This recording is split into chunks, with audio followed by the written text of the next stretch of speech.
to Living Unshackled on Purpose. You are in for an anointed episode, and you will gain a 360 perspective on domestic violence.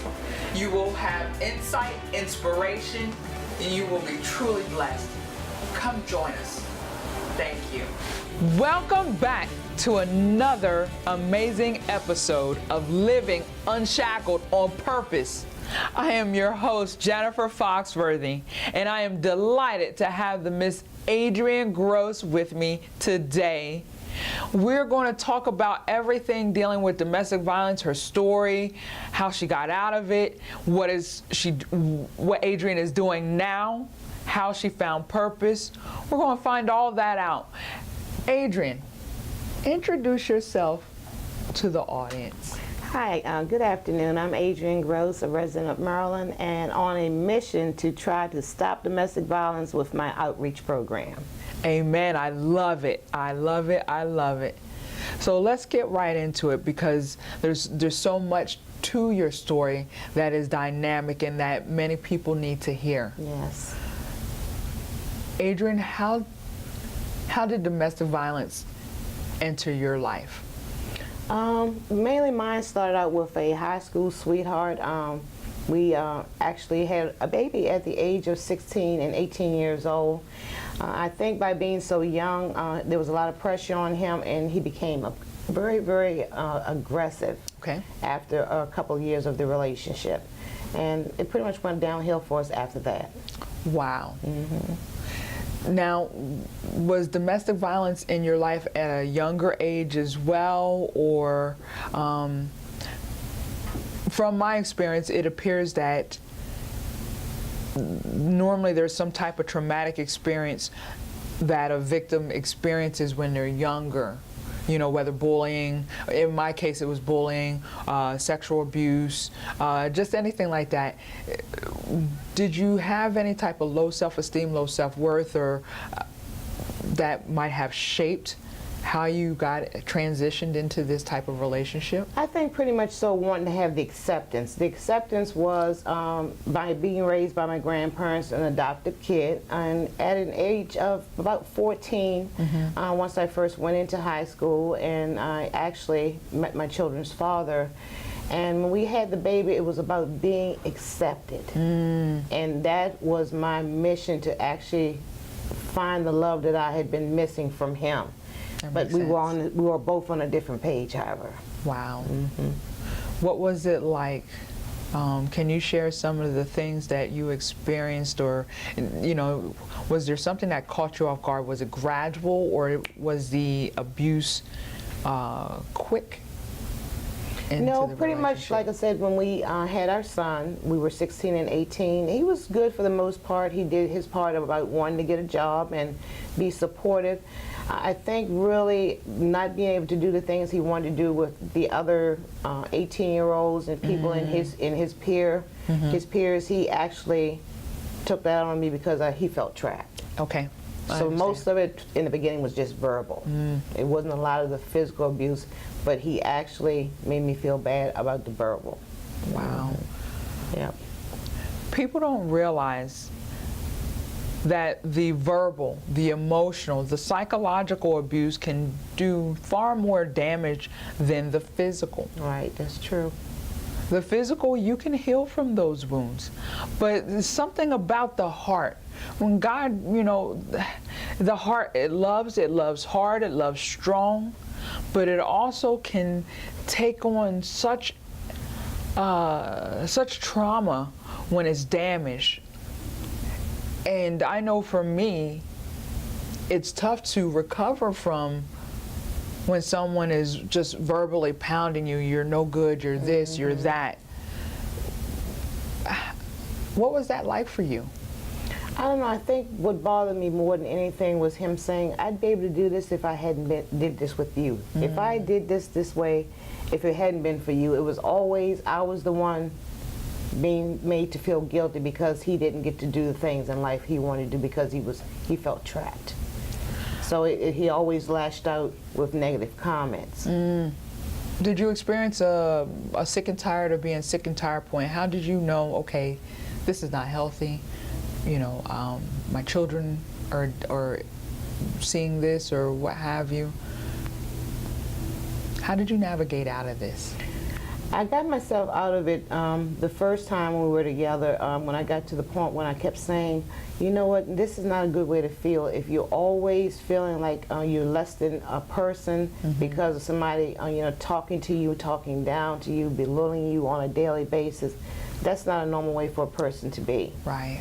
So when we had our time apart and we got back together, I was actually faced with one more, I would say, surprise from him. The surprise was he actually picked up an addiction.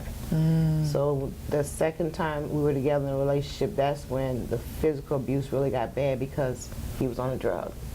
Like the Dr. Jekyll, Mr. Hyde, yes, even more. It was terrible. So if you're dealing with domestic violence anyway, and your partner actually has an addiction, that's double trouble. Yes. That's double trouble. Yes. My goodness. You're watching over your back. You're walking on eggshells. I can only imagine the fear that you may have lived with. Yeah, I received lots of threats from him during the relationship. On the times when I really felt like, hey, I found the willpower to finally walk away, that's when he actually threatened me the most, because it's like, okay, I need to actually have that sense of security that I have somebody to fall back on. She's the weakest link. So if I can keep her as the weakest link, I've always got somewhere to go in times of trouble. Ain't that something? So what he did then to keep himself in my presence at all times, he threatened me if he could not come to the house or be a part of the children's lives. He made comments like, I'll burn down the house if I can't get in. It was always to keep me on edge, always. And those watching, they're like, well, why don't you leave, or why don't you call the authorities? What do you say to that of why you stayed or why it took you so long? Help the viewers understand the dynamics of domestic violence, and in many cases it's not that easy. No, sometimes it's not that easy, because I had several instances where the authorities would show up at my home. They would escort him away from the house. It could be maybe a half an hour later, he'd be back again. When you're not married, lots of times to get get your ex parte or your restraining orders and things in place is not as, I would say locked down and solid as if you're just in a boyfriend-girlfriend relationship per se. So. With our case, he would leave and he'd come back, and what bothered me more than anything was when I finally decided to go to the authorities and keep him away from my residence. It stopped with the actual fighting and the physical abuse, but then he actually pursued me for 2 years with stalking. Wow. That's the hardest thing in my relationship, was the stalking. Yes. Because that's a whole nother dynamic to domestic violence. Yes. Elaborate on stalking. Educate what stalking is and why that adds more of a hard part to move forward with your life. Well, in my case, and I think the case of many, what happens if a person calls you every day and says, I know your routine, I know you leave the house at 8 o'clock in the morning, so at 8:15 I'll be sitting outside waiting for you to go to work. You get off at 4:30, so when you either get off from work, I'll be waiting outside of your job. That is a confirmation that the person actually has took enough effort and time into actually getting your schedule in place. So, and then if you have to go to a babysitter, they may show up there. If it's something that you're doing on a weekend, if you're a part of a support group, if you're going to church, if you're going to the grocery store, this person has, if they've lived with you and they've been a part of your life, they pretty much know day per day where you're going to be and at what time you're going to be there. So they show up and they will stop at nothing. Usually what happens in the case, and I find this to be true with most people that are stalked, if for some reason, if you really don't take all the measures you need to keep this person without a certain distance of you within trespassing, I would say trespassing range, someone is going to die. That's what normally happens in a stalking case, because the person just gets to the point where they say, look, I've had enough. I'm tired of playing cat and mouse with you. We're not going to get back together. I don't want to see you with another individual, so I am going to take your life. I am going to take your life, and that's normally the outcome of a stalking.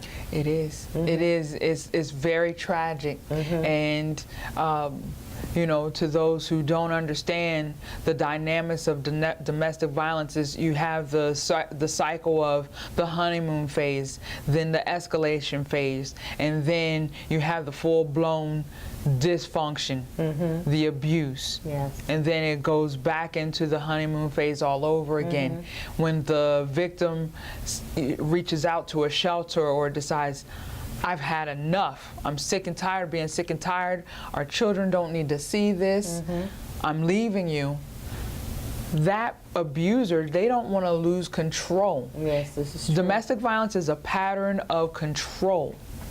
They don't want to lose that. So they will do everything at all costs to regain that control back. And I'm just so appreciative that Miss Adriene Gross is sharing her story. Come back with us.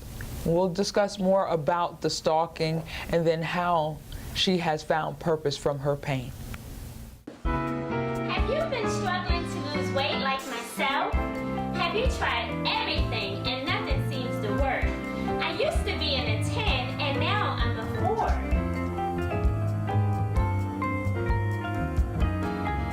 We have the awesome Delgado Slimming Coffee where you can lose 5 pounds in just 5 days by drinking 2 cups a day. Take a look at our before and after photos. With our awesome products.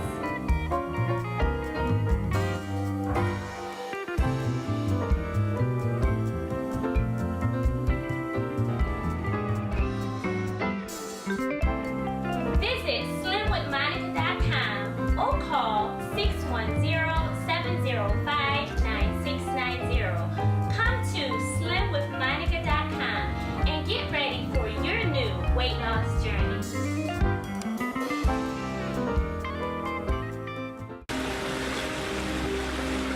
I used to feel alone and ashamed, stuck in an abusive nightmare.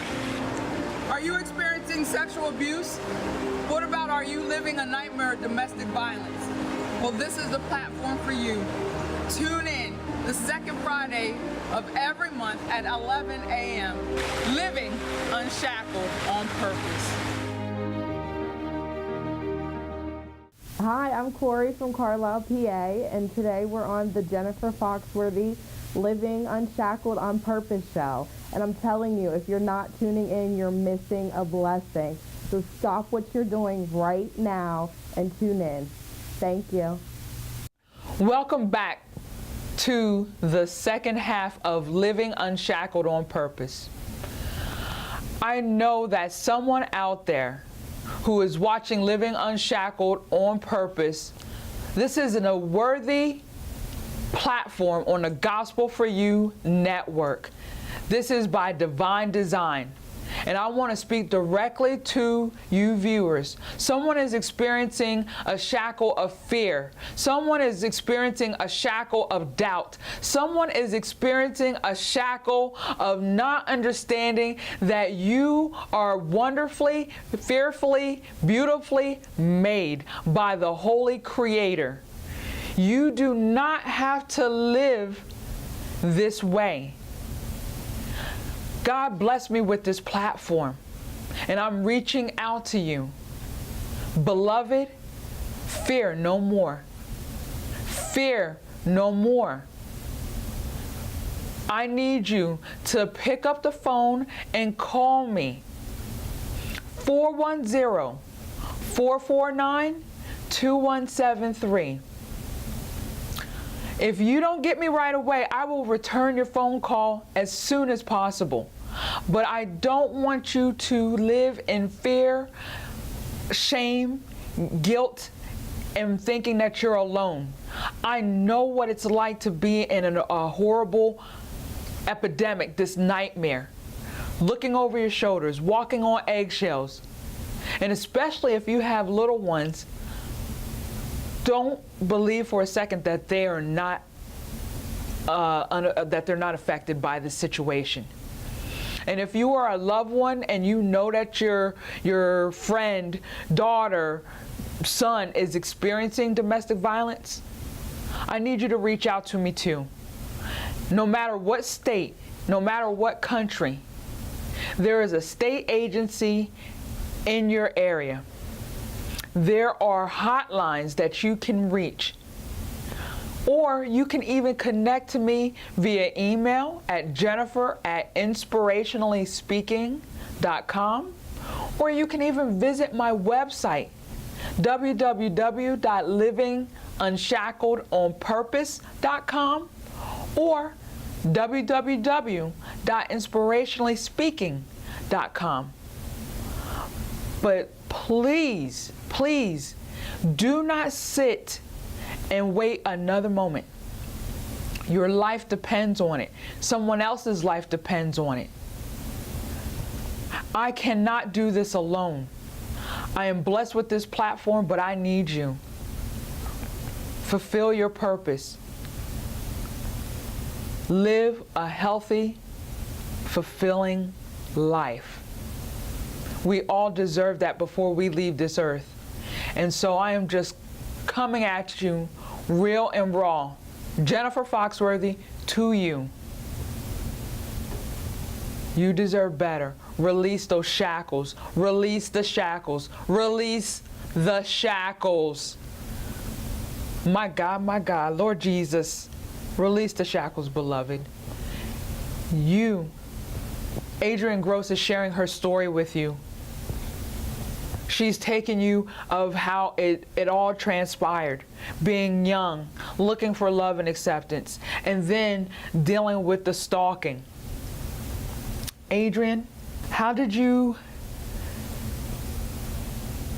release that shackle of fear to say, you might be stalking me, but I deserve so much better. My children deserve so much better. How did you transcend? Well, I really needed a push to get to where I am right today, because mine came to me in a revelation. I actually lived in denial for so long that I was really being abused. I actually found a way to accept it. My God. I found a way to accept it because I thought there was nothing any better for me.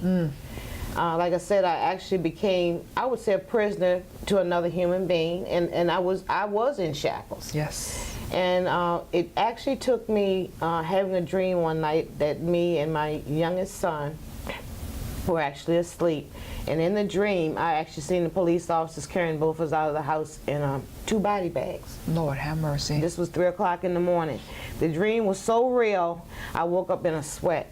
And when you actually can see and vision your own death, you can't get it any more real than that. Amen. And that was my confirmation at that point.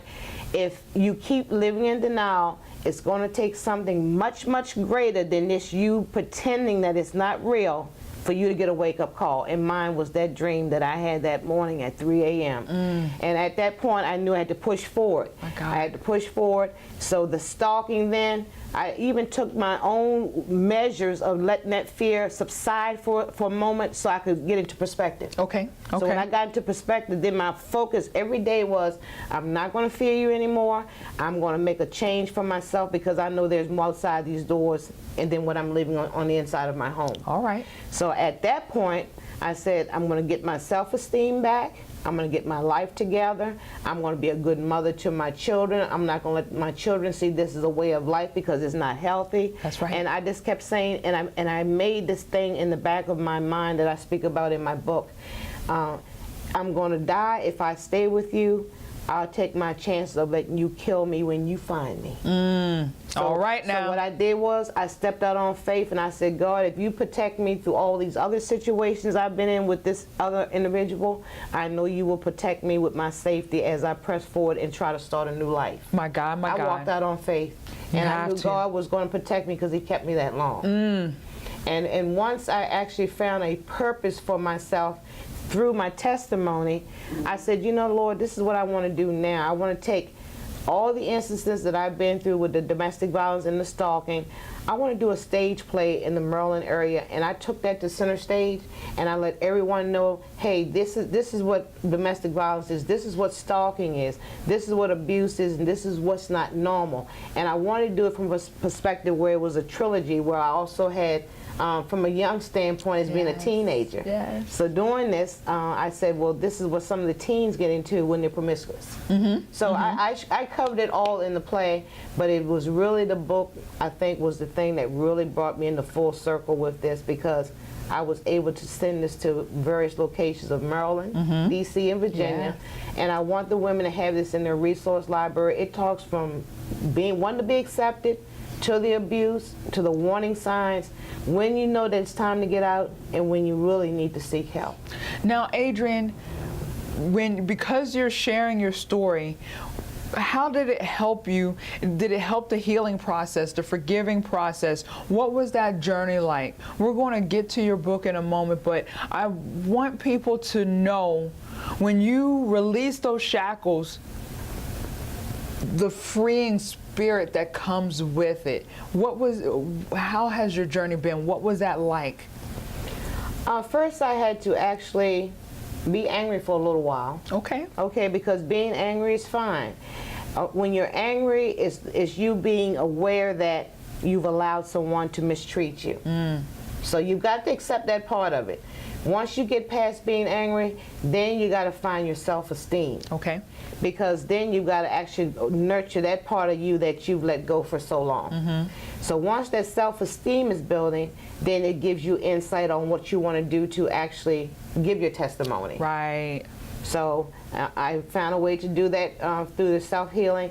But when I really said, I know that I didn't provoke this person to live, to do the things that they've done or the things they've done to me, that's when I forgave myself. Ah, so important, so important. And when I forgave myself, it was like it never existed. Hallelujah. I learned to forgive my abuser as well. And I mean, that is a good feeling, to get up in the morning to know that, hey, I've got a clear mind, my heart is free, my soul is clean. I feel great because, hey, I didn't cause these. That's one of, I think, really is one of the biggest problems for people that have been abused. They will not release that shackle of forgiving their own selves for letting it happen. Yes. And if you keep living that every day, I had to do something to provoke the violence, I had to do something to provoke the person, that's not so. That's not the case. That's not the case. That's right. No one asked to be put into an abusive nightmare, to have someone withhold money, because that's economic abuse, or verbally, or whether nonverbal or verbally abusive, isolating you from your friends and your family, stalking you at your place of work, your home, you're trying to push your life together. Nobody asked for that type of thing. No. So release that guilt of, you brought this on yourself. Forgive yourself, and if possible, and I know it's so hard, but forgive your abuser. That's hard, because Nelson Mandela said it so profoundly. Resentment is like drinking poison and hoping it kills your enemy. So while you're holding on to that shackle of resentment and unforgiveness, it's not doing anything to the abuser. Of course not. The poison is taking years off of your life, taking your purpose away from you. You're not free. You're held down. So, Adriene, you brought up so many great points. I appreciate your story so much because you're telling it real, and so many can relate. And you are boldly and courageously stepping out to say, hey, I experienced this. It does not define me. It's just a part of my past and my life. Yes. I don't ignore it, but I have found purpose from the pain. Yes. And that's what God wants us to do. And you know what, Jen? I hope all the viewers that are sitting out there that have children in their households, I really think if you can't make that first step for yourself, make that step for your children, because you know what? It is a cycle that needs to be broken, because really when they see this dysfunction on a daily basis, the children actually live the lie right along with you. They learn to accept it as well, and they learn to keep it a secret. And it creates a new generation of abusers. And I really would like to see it stop. It starts with the children. That is so important. So, Exit. Look at this beautiful bookmark. This is Adriene Gross's book, Exit. Now I know you're going to tell us the story behind each of these. Yes. I actually have the bookmark, and the actual diamond is letting every woman know you are a precious jewel, which is on the bookmark. I gave him the fan away all your fears. All right. I don't have my earrings today, but my earrings normally comes with my packet, and it actually says the pearl is for your tears, and the purple pearls are for your bruises. Wear them proudly in your ears, no longer a victim you will be. So this is the packet that I sent out through 3 different locations to the different locations for the safe harbors and domestic violence programs. Which is so important. And what I like to do now is to actually have this available as a PDF on your website. Yes. Because it is a free booklet of bioawareness, and I like to have them the same callers or people that email you have access to read the book for free. Yes, you are going to be able to access this on my website, www.inspirationallyspeaking.com. I'll put this on the Living Unshackled on Purpose page, that tab, so you will be able to access this. Adriene, you are doing some phenomenal work in the community, reaching out to so many. And I thank you so much for joining me today, sharing your story, sharing how people can read more about your story, and release the shackle of fear, doubt, unforgiveness, and just so much more. Is there any last words that you would like to share with the viewers? It's all about a testimony, Jennifer. I want to be honest with you. If you have been blessed to live through any traumatic experience or situation and you're still alive, God has kept you so you can share that story. Amen. And if my booklet or my viewing with you today on your segment actually saves one individual, I feel like I've completed my mission. Oh my God. God bless you, sister. God bless you. Thank you so much. Thank you for joining us on another episode of Living Unshackled on Purpose. I am so grateful to God for this platform. I'm so grateful for Gospel for You Network. Lord have mercy. I just cannot express how honored and humbled I am, and to meet phenomenal women and men that come on this show. And Adriene, you are a blessing, and I know you're a blessing to somebody who's watching this show. I would like to thank God bless you all. Thank you for tuning in to this episode of Living Unshackled on Purpose. I hope that it has blessed you. Tune in next time, same channel. God bless you and enjoy your day. Live on purpose.